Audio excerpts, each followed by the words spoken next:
Social media के Instagram पर एक मैसेज वायरल हो रहा था, एक पोस्ट वायरल हो रही थी और वो वायरल पोस्ट इतनी भयावह थी, इतनी खतरनाक थी कि जितनी उत्तर प्रदेश की पुलिस होती है वो एकदम चौकन्नी हो जाती है।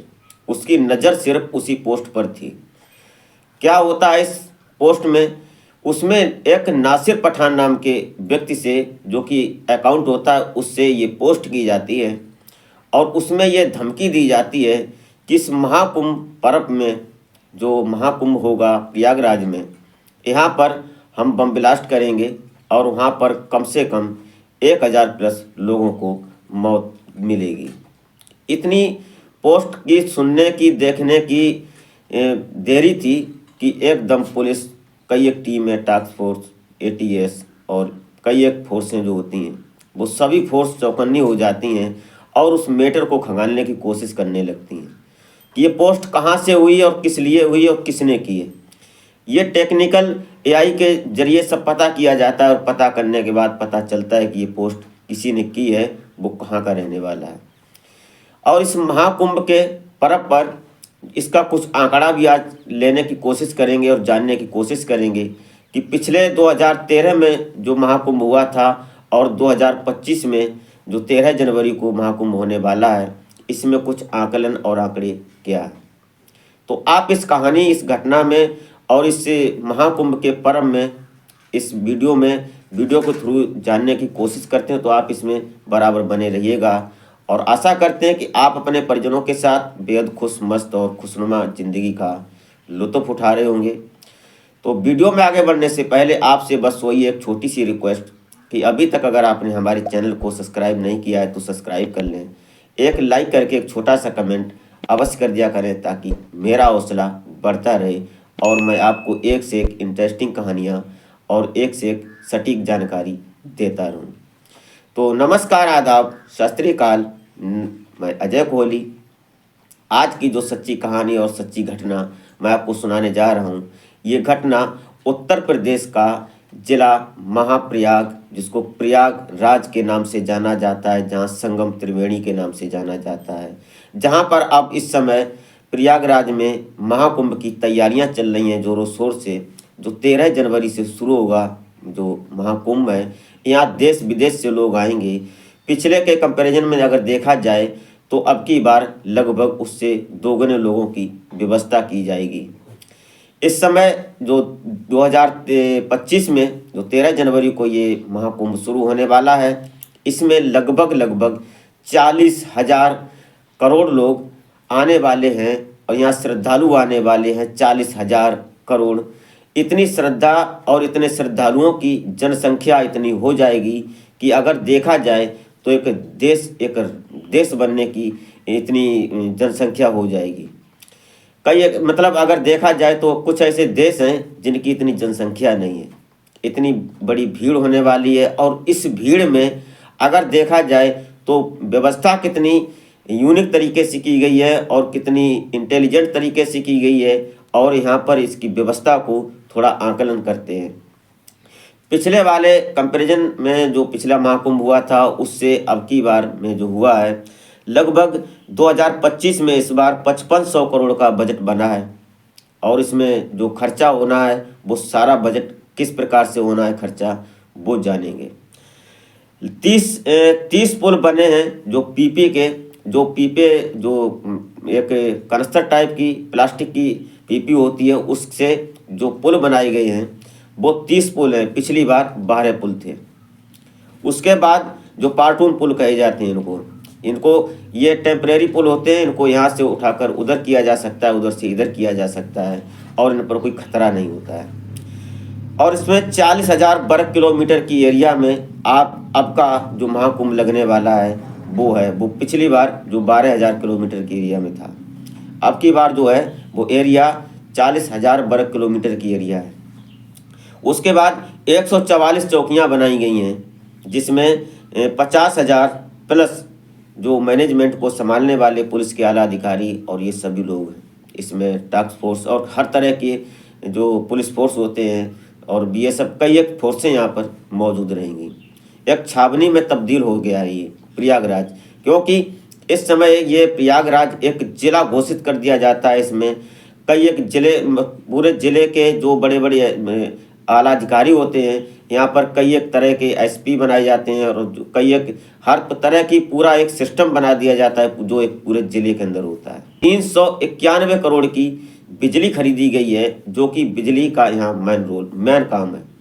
क्योंकि कई एक ऐसे पावर हाउस बनाए गए हैं जो अगर किसी भी प्रकार इमरजेंसी में अगर कोई पावर हाउस में शॉर्ट सर्किट हो जाता है या किसी प्रकार से उसमें बिजली देने में दिक्कत होती है, तो दूसरा पावर हाउस तैयार है उसके लिए। क्योंकि उस समय ये समस्या आ सकती है कि अगर लाइन कटी, बिजली कटी और उस समय अगर कहीं शॉर्ट सर्किट हुआ तो उससे जो भीड़ भगदड़ होगी, उससे 40,000 करोड़ लोगों को उनके जान को खतरा हो सकता है। इसलिए ये पहले से व्यवस्था की गई है।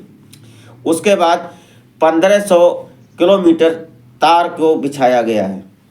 अब आप ये समझ रहे होंगे 1500 किलोमीटर तो बहुत दूरी हो जाती है, लेकिन 1500 किलोमीटर के तार को जो बिछाया गया उसको समझने की कोशिश करते हैं कि जो लाइन बिछाई गई है उस लाइन को इधर से उधर ले जाकर फिर इधर से इधर ले जाना है, फिर उधर से उधर को कनेक्शन करने हैं। इस प्रकार से घुमा घुमा कर 1500 किलोमीटर का तार बिछाया गया है।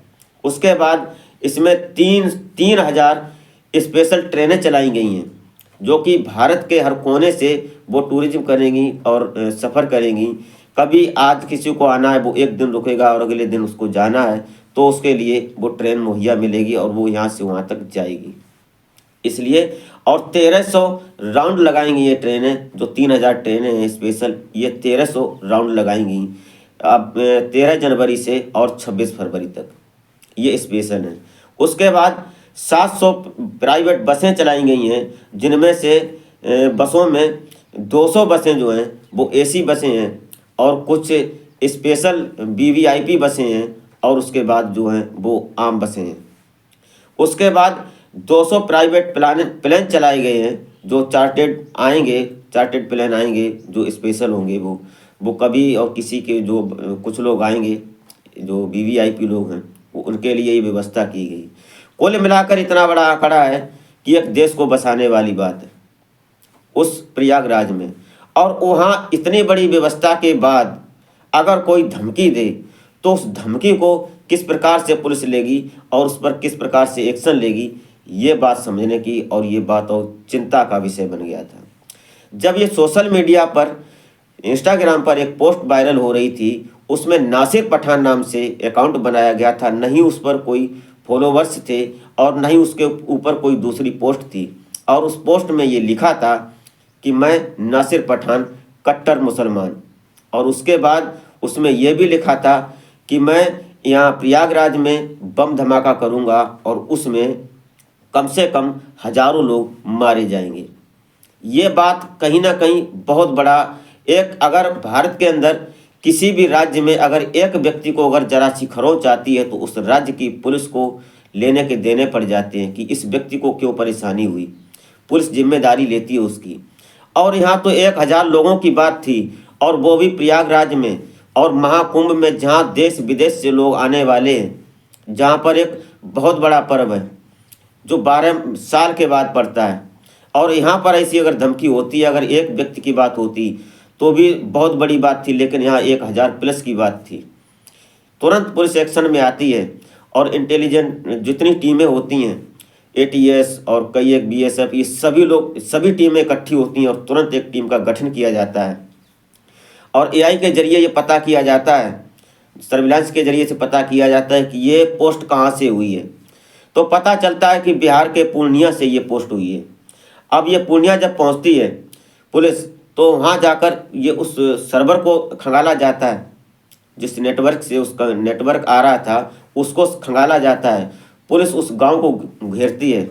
अब वो गांव पड़ता है भवानीपुर थाने के अंतर्गत, शहीदगंज एक इलाका पड़ता है गांव। उस गांव में पुलिस जब पहुंचती है और उस गांव को चारों तरफ घेर लेती है और वो गांव छावनी में तब्दील हो जाता है, क्योंकि पुलिस इस मजबूती से गई थी, कानून की व्यवस्था इतनी मजबूत थी कि यहाँ पर पता नहीं कितना बड़ा आतंकवादी छिपा हो और कितने आतंकवादी हों, उनके पास कितने हथियार हों, इसलिए पूरी तैयारी से गई थी पुलिस।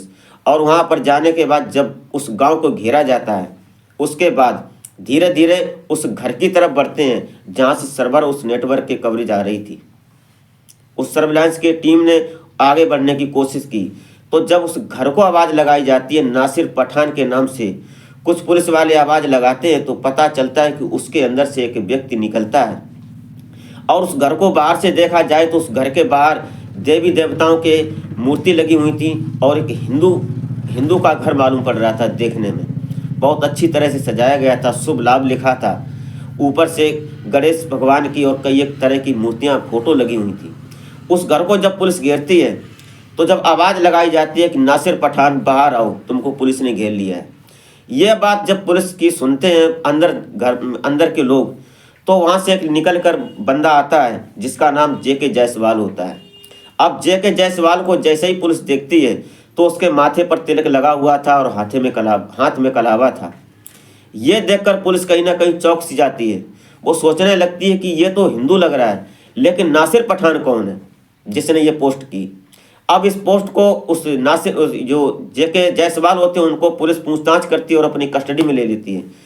अपने उसको घेरे में लेने के बाद उससे जब पूछताछ की जाती है कि नासिर पठान कौन है, तो वो बताता है कि मैं तो जेके जायसवाल हूँ। फिर उस घर को खंगाला जाता है।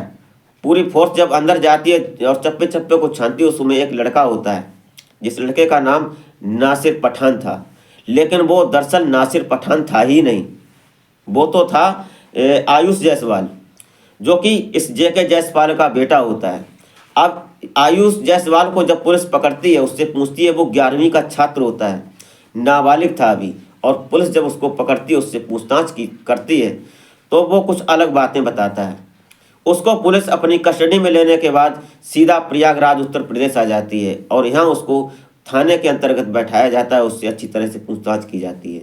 तो पहले तो वो इधर उधर की बातें बताता है, लेकिन उसके बाद वो हकीकत बयां करता है। उसका एक दोस्त होता है आयुष जायसवाल का, जो नासिर पठान होता है। ये 1 जनवरी को गए थे क्या नाम नेपाल में पार्टी सार्टी करने और नया साल मनाने। वहाँ पर किसी बात से विवाद होता है और फिर उसने 31 दिसंबर को उसने एक पोस्ट की थी, जो कि इस आयुष ने उसी नासिर पठान की माँ से उसके फ़ोन में अपनी सिम डाल कर और फिर उससे एक आईडी बनाता है इंस्टाग्राम की और उसको फिर अपने फ़ोन में डालता है। फिर उससे वो एक ऐसी पोस्ट करता है और उसी पोस्ट ने पूरी हड़कंप मचा दिया, जो कि पहले किसी ने नहीं सुना। बिहार की बात और उत्तर प्रदेश में उसकी गूंज सुनाई थी, वो भी महाकुंभ में, प्रयागराज में, और ये गूंज पूरे भारत में फैली। उस गूंज ने एकदम सारी जितनी फोर्सें थी उनको तैनात कर दिया, उनकी आंखों में एक चकाचौंध भर दी, जो सतर्क हो गई। पुलिस क्या पूरा फोर्स सतर्क हो गया। इससे जब पूछताछ की जाती तो इसने बदला लेने की एक बात सामने की कि इससे मेरा कुछ विवाद हो गया था, इसलिए मैंने ये पोस्ट की थी। अब पुलिस ये सोचने लगती है कि ये अभी बालक है, इसको बाल सुधार गृह में रखा जाए कि इसके ऊपर आतंकवादी जो गतिविधियां होती हैं उनके अंतर्गत इसके ऊपर जो चार्जशीट बनेगी उसको लगाकर इसको अंदर डाला जाए, क्या किया जाए। लेकिन फिलहाल अभी उसको बाल सुधार गृह में रखा गया है, लेकिन कानून की नज़र में और कड़ी कानून की कस्टडी में रखा गया है। उसके बाद अभी भी पुलिस और जो टीमें थीं ATS की और कई टीमें थीं, वो सारी टीमें अभी भी ये पड़ताल कर रही हैं कि इसके पीछे और क्या राज हो सकता है। दरअसल ये एक बहुत बड़ी सोची समझी साजिश है, या इस बच्चे ने कुछ बचपने में ये सब कर दिया है। इसकी अभी पड़ताल हो रही है, जांच पड़ताल जारी है और सारी टीमें अभी लगी हुई हैं, क्योंकि ये महाकुंभ की बात है। यहाँ जरा सी भी गलती, एक बाल के बराबर भी गलती बर्दाश्त नहीं होगी, क्योंकि अगर गलती हुई तो कितना बड़ा नुकसान हो सकता है, ये बात बहुत समझने की ज़रूरत है। इसलिए यहाँ सख्त आदेश हैं।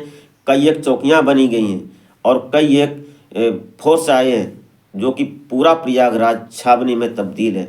यहाँ पर आने वाले जो श्रद्धालु हैं, जो कि 40 करोड़ श्रद्धालु जो आएंगे, उनकी जान पर मुसीबत आ सकती है। इसलिए पूरा फोर्स और जो भी वहाँ की व्यवस्था है वो चार चौबंद है, एकदम चौकन्नी है। दोस्तों, इस घटनाक्रम को सुनाने का उद्देश्य किसी को हैरान या परेशान करना नहीं होता है, नहीं किसी के दिल को ठेस पहुंचाना था। सिर्फ और सिर्फ यहाँ की जो प्रयागराज की जो महाकुंभ की बात थी वो मैंने आप तक पहुंचाने की कोशिश की। आप क्या इसमें राय देना चाहते हैं, आप इस वीडियो के माध्यम से क्या समझा वो कमेंट बॉक्स में ज़रूर दें। दोस्तों, कुल मिलाकर इस प्रयागराज में जो व्यवस्था की गई है वो तारीफ़ काबिल है और हम नमन करते हैं। जो मौनी अमावस्या है उसमें लगभग कई हज़ार लोग आएंगे, जो कि उनकी व्यवस्था के लिए वो सब किया गया है। तो दोस्तों, मिलते हैं फिर नेक्स्ट वीडियो में, तब तक के लिए जय हिंद।